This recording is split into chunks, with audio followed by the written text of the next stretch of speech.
Hello everybody, my name is Rebecca. So I want to tell you of an experience I had, and it's an experience that later on enlightened me a lot in my journey of healing from a broken marriage. So the year I got married, I had a dream, and that dream came to me like, I had it like 4 to 5 times.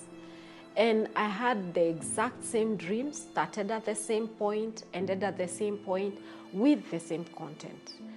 And of course, by the second, third time I dreamt, I wondered, what's this all about? And I talked about it to my then husband and some friends.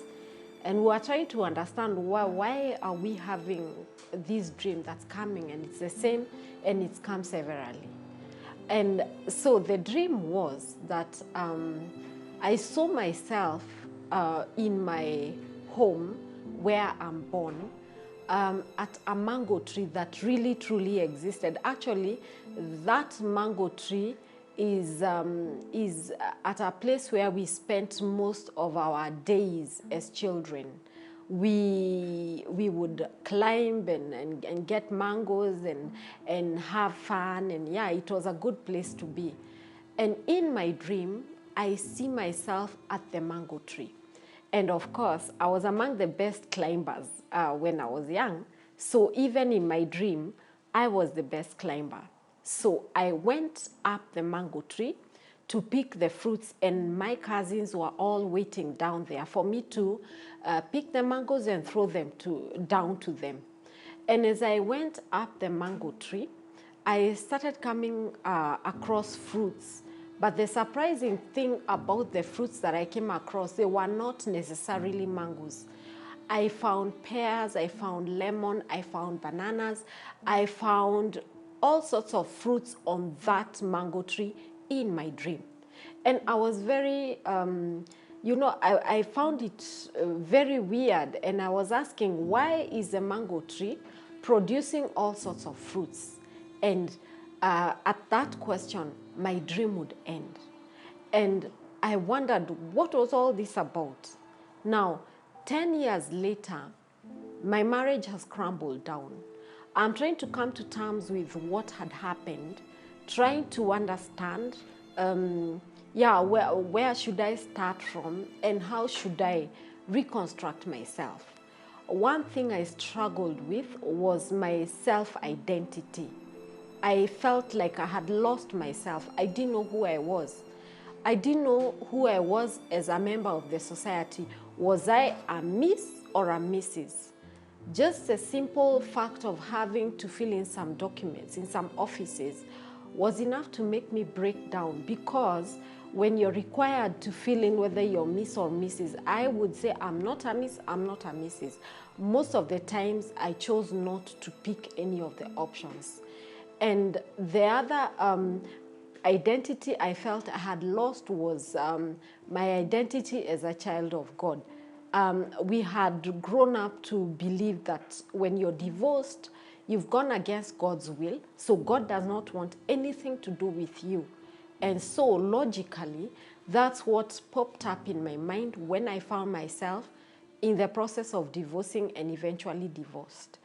And so my identity as a Christian was also affected. I didn't understand who was I to say I am as far as my faith is concerned. And there's this day I was in tears and I was very sad. And my mom told me something. She told me, my daughter, you know, if I was rich right now, I would give you $1 million. I would put up a beautiful house for you. I would do everything for you. But unfortunately, I don't have any material things to give you. What I have is the faith that I've always talked to you about. And she told me, let's go and pray. We spent an entire day locked up in a prayer place. And I most of the time I cried or I slept. And as I was sleeping and still in this state of feeling so lost and broken, my dream came back again. I saw myself at the mango tree. And it came back exactly the way I had it 10 years before. And this time round, after the dream, I started feeling within me like a voice, or like something was telling me what all this dream was about. So I felt that this voice was telling me that I was the mango tree. The mango tree in the dream was me, and that I was created not just to bear one type of fruit, but many types of fruits. Actually, word for word, I felt in my heart that voice telling me an ordinary mango tree bears mangoes, and that is normal. That's what we expect of a mango tree. But you are an extraordinary mango tree. You were born not just to bear mangoes, but to bear lemons and pears and bananas and all sorts of fruits. Now remember, when I had that dream and this sort of explanation, I'm completely broken. I have no health, I have no wealth, I have no job, I have no sense of orientation. I could not situate myself in time. I didn't know which day we were, what time we were, because my life was just tears, sleeping. I had to be put sometimes on sleeping pills so that I could be able to sleep.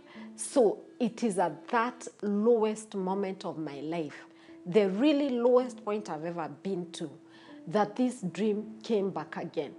And that this meaning of the dream came back.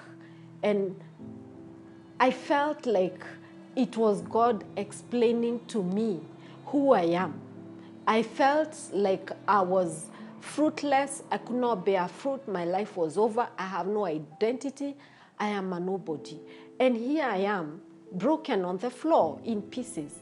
And I am told that I am like a mango tree that will bear not just mangoes, but all sorts of fruits.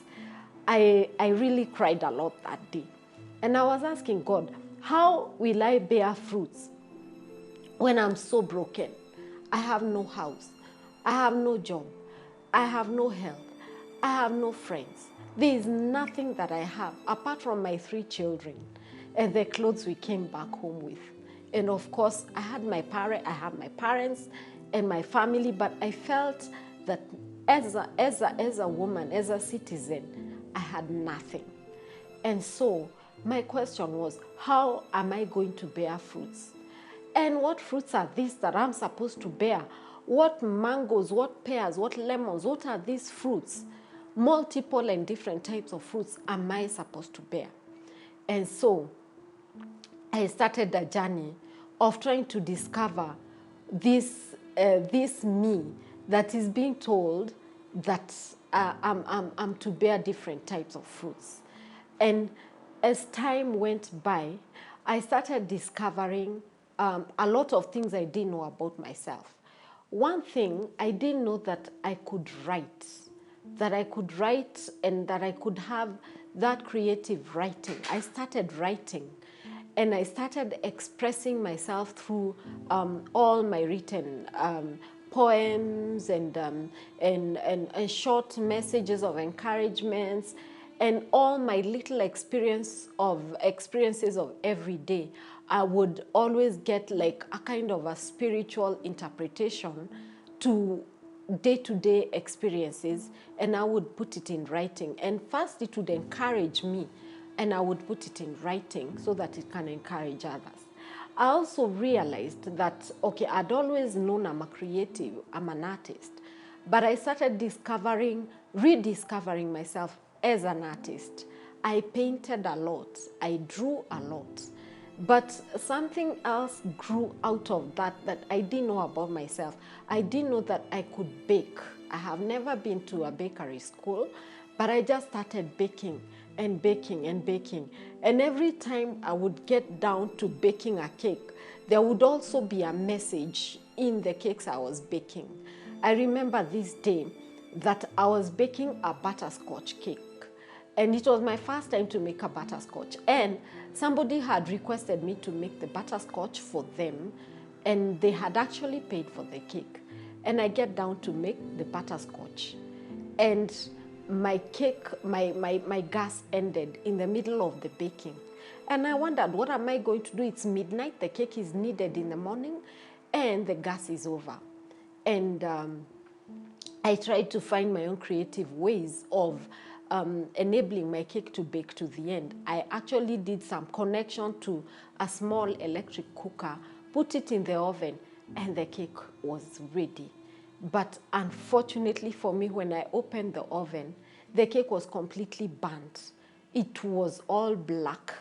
And it was stuck to the baking tin. And I started crying and saying, what am I going to do? These people have given me money. They need a cake in the morning. What am I going to do? And as I was asking myself that, I felt deep within me like I was in communion with God. And He was telling me, this is how sometimes human beings are. This is how I also found you. You were broken.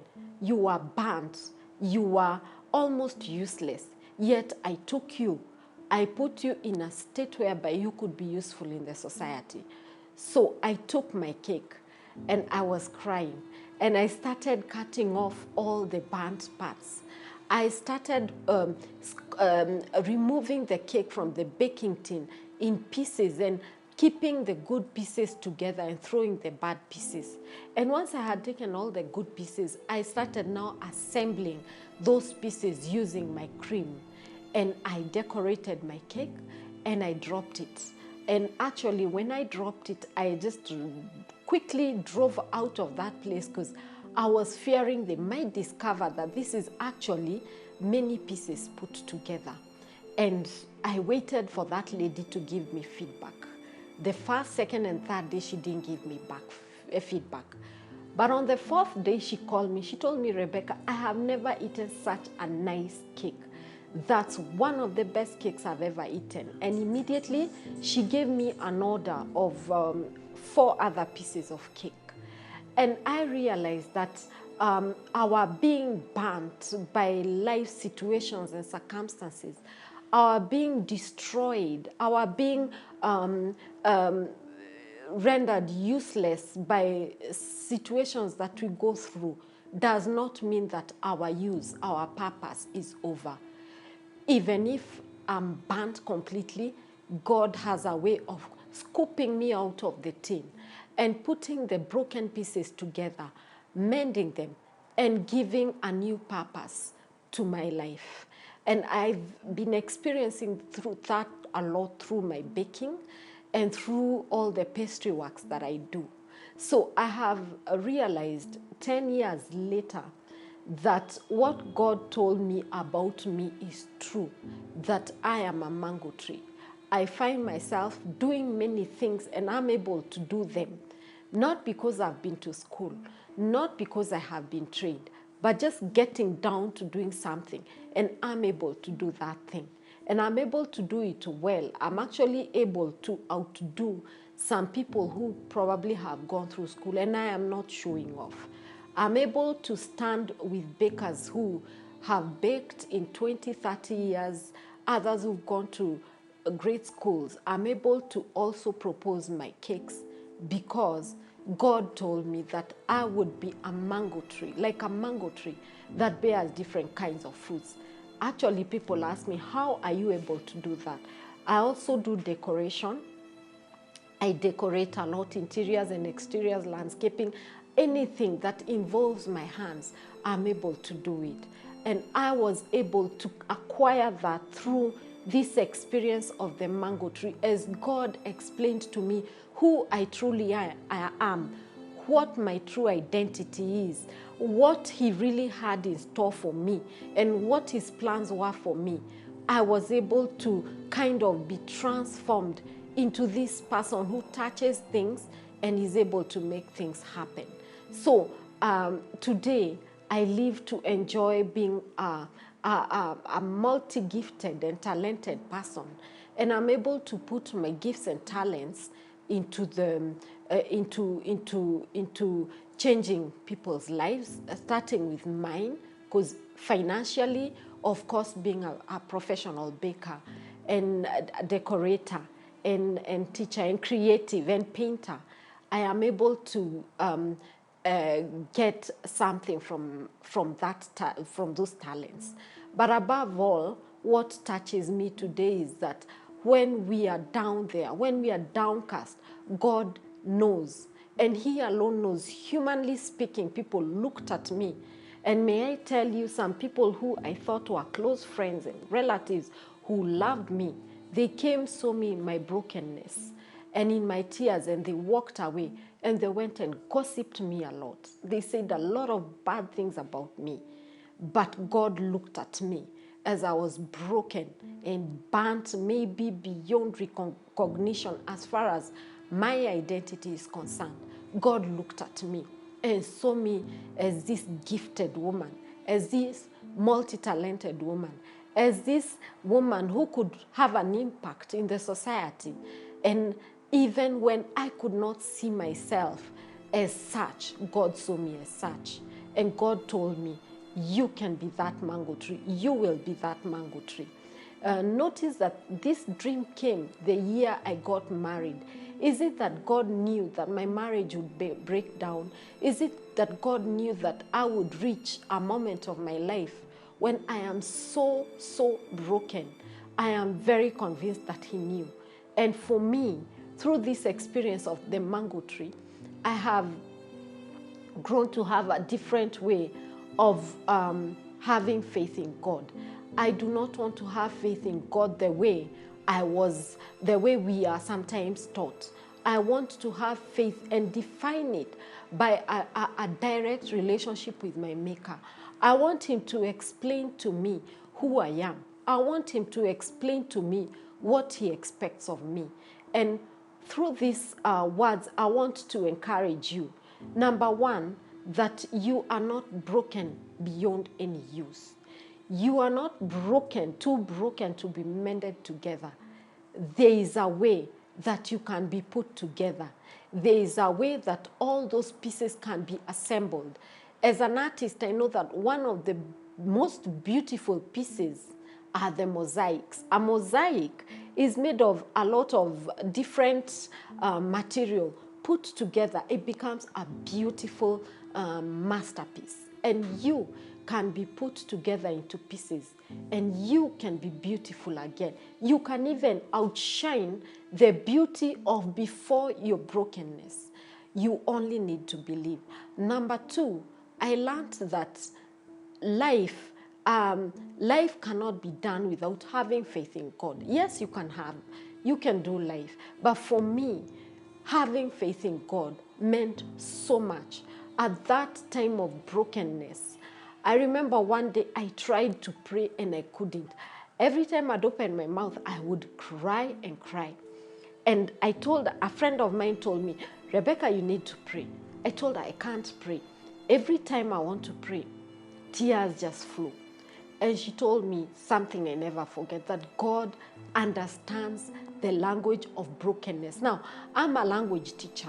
It took me years and years to learn French as a language that I use on a day-to-day basis, but also to learn it so that I can teach people. So when we talk about language, it's very deep to me. And a language of tears, I was like, the language of tears. God knows the language of tears. When you go to Him and all you can do is cry, and all you can do is moan, and all you can do is just have your tears rolling, God understands that. You don't necessarily have to put a word. If you're not able to pray, just come to Him. Come to Him the way you are. If you want to come to Him in silence, come to Him. God understands all languages, the language of tears, the language of silence, the language that we speak when we are broken. God understands it. For me, faith in God has meant so much. And having God redefine and explain to me who I am, reveal to me my identity, really meant a lot. Because today, I cannot be defined by anybody. Sometimes we find people who are very mean in society. And the community I come from has actually a certain expression. They say that a home is made by a woman. So if the home broke, it is because the woman was a bad person. It's because she was not capable of handling her husband and her children. It's because she's the one to blame. And so, walking through life in a society whereby even, unfortunately, sometimes I find that people in church, Christians, are actually in the front line to condemn and to look down at women like me who are divorced.